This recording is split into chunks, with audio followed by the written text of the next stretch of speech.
Hello, everyone, and welcome to another Family Law Matters. I'm Dr. Michael Mantell, always privileged to be joining Bonnie Rabinovich Mantell, owner and managing partner of the highly esteemed Primus Family Law Group. Hi, Bonnie. Hi, Michael. You know, it's just funny. I want to remind everybody, because somebody asked me again this week, we are not related, folks. Different spelling of our last names. We happen to be really close friends and have been for, wow, it's almost decades now. But we are not related. This is not my husband. He's not my brother, my uncle, my father. We're not related. But you didn't say grandfather, so I'm glad you didn't say that. Okay, good. No. Bonnie, enough with the joking. We have a very serious topic. This time of the year, the cooler season, the winter season, such as it is here in San Diego, the holiday season, brings out the best, but it also brings out the worst. And we know that mental health is at a crisis point. There aren't enough mental health professionals. There's not enough insurance. There's not enough time. The pressures of buying what we see we're supposed to have on TV. I want the kids. No, I want the kids. It's my turn. Why can't I walk on the streets for Halloween with them? No, you can't. It's a time of bitter anger, and oftentimes abuse physically and certainly emotionally. Let's talk a little bit about that and how Primus Family Law Group can help your clients when one feels victimized by the other. You know, Michael, I wish it was so cut and dry as to say physical abuse or emotional abuse, but it is so much more insidious, especially with social media. So you have, people posting horrible things about each other on social media, other people then getting involved in that back and forth. It is posting pictures, old pictures, revenge pictures. It is really, really taken a turn for the worse. And Primus Family Law, we have a couple of steps. If you're being stalked, followed, tracked, all of those are criminal offenses. Call a police officer, please. Do not wait. Call the cops. Then your second call is to an attorney, a good attorney who can get you a restraining order, because if somebody's stalking you and tracking you and posting and invading your personal space and your peace of mind, that is now sanctionable, and we can get you a restraining order so that you are not walking around in fear. Now, understand, I said really important words: stalking, tracking, fear. We're not going to take on a case where this is just some ploy. And people do that. I want to get custody of the kids, and this is the best way to do it, because I found out that if there's a restraining order, there's less likelihood, or the other side is going to have to jump through a lot more hoops to get custody. We're not going to do that, because we're going to do things with integrity. But if you're really scared and this person is following you and making your life miserable, this person doesn't have to physically harm you. They can emotionally harm you in such a way that it's affecting your ability to do what you need to do for yourself and your children. Primus is here to help you with that. You said something very, very important. Primus Family Law Group seeks closure, not revenge. You understand that the divorce is the end of a marriage. It's not the end of your client's world, and you're not going to play a game with that. No.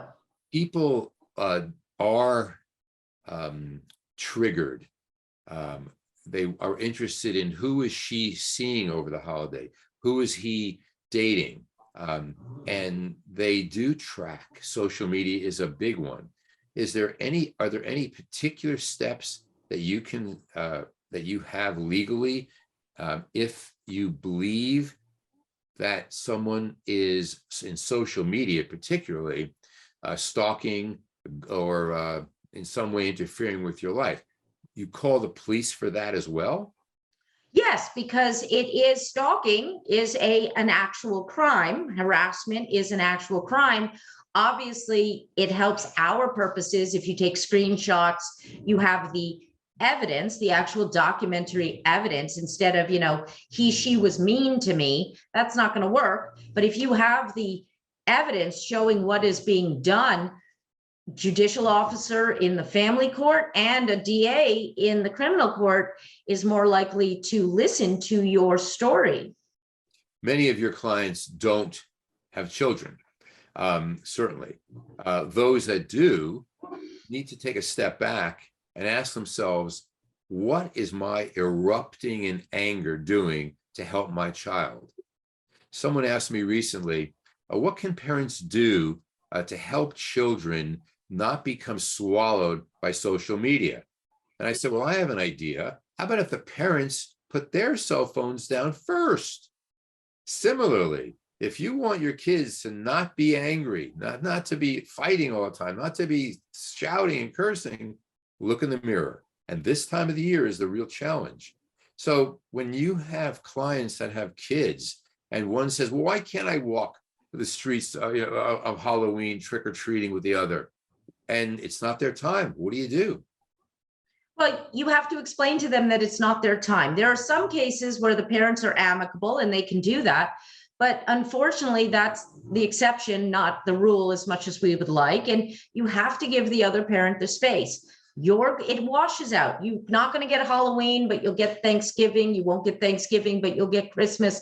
So it does wash out. But what's important, not just about putting your own cell phone down, is also understanding that kids are so bombarded with social media, and it is so easy to be harassing and stalking on social media because it is anonymous and it's safe from a distance. But you're teaching your children, sorry, I have dogs. You're teaching your children that it's okay to do this to another human being. And that is horrible, terrible, and awful for them to learn that that's okay.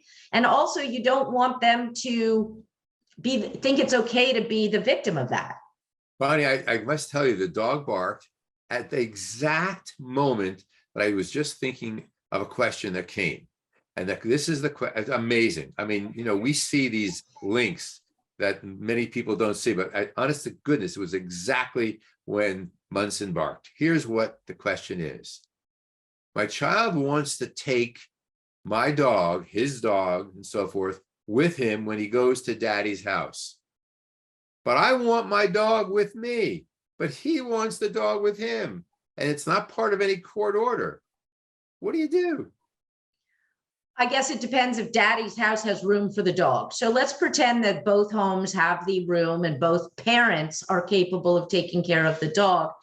I always try to suggest that if this dog is something your child is relying on for some emotional stability, let the dog go. Yeah, good. We're on the same path. Be the grown-up. Right. We're on the same mental health path. Bonnie, if people want to be in touch with you and ask you more about these kinds of questions with children or without children, about harassment, difficulties, abuse of any kind, especially during this time of heightened emotion, how can they be in touch with you? Well, you can always reach us directly at 619-574-8000, and we will put you on my calendar for a free 30-minute phone consultation so we can see how Primus can help you. And if you can also reach us online at www.primusfamilylaw.com. There's a form to fill out. We call you really quickly to see how, again, we can put you on my calendar for that consultation. And if people have concern about finances, what do they do? Well, we actually now offer financing through a third party, and that has been very helpful for those who want to get our help. But we understand these issues, family law matters, can be expensive. Great. Bonnie, thanks so much. Happy holidays. Love you, Michael. Love you, Bonnie, even though we're not related. Not related. Bye-bye. Bye.